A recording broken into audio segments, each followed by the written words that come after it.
Maruti Suzuki की sales इतिहास में पहली बार रही जीरो। लॉकडाउन से हुआ बड़ा नुकसान।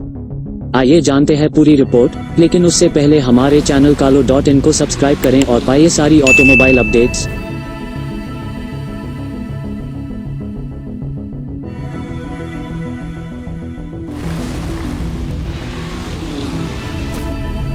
ऑटोमोबाइल सेक्टर के लिए लॉकडाउन के दौरान अप्रैल महीना सबसे बुरा रहा और देश की सबसे बड़ी कार निर्माता कंपनी मारुति सुजुकी की सेल इतिहास में पहली बार जीरो रही। बाकी कंपनियों को भी लॉकडाउन के दौरान बड़ा नुकसान झेलना पड़ा है और प्लांट्स के साथ मैन्युफैक्चरिंग यूनिट्स को भी कोरोना संक्रमण के डर से बंद करना पड़ा है।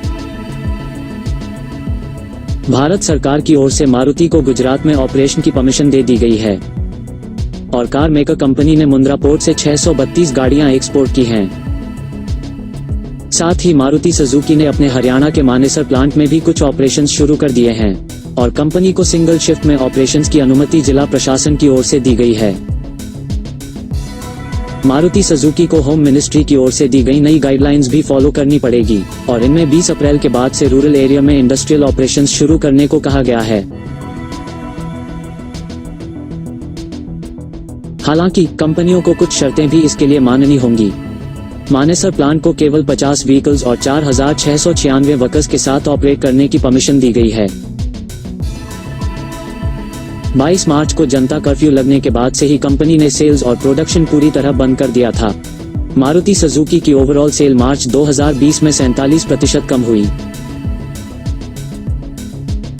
और कंपनी ने 2019 में इस महीने में बेचे गए 1,58,076 यूनिट्स के मुकाबले इस साल केवल 83,792 यूनिट्स की ही सेल की। कोरोना वायरस संक्रमण को रोकने के लिए कंपनी की ओर से भी जरूरी कदम उठाए गए हैं। मारुति सुजुकी के अलावा MG मोटर इंडिया और Hyundai को भी बड़ा नुकसान उठाना पड़ा है। दोनों ही कंपनियों की सेल अप्रैल महीने में जीरो रही है। ऑटोमोबाइल सेक्टर के लिए अप्रैल महीना बेशक सबसे बुरा रहा हो, लेकिन कंपनियों की कोशिश आगे इसकी भरपाई करने की है।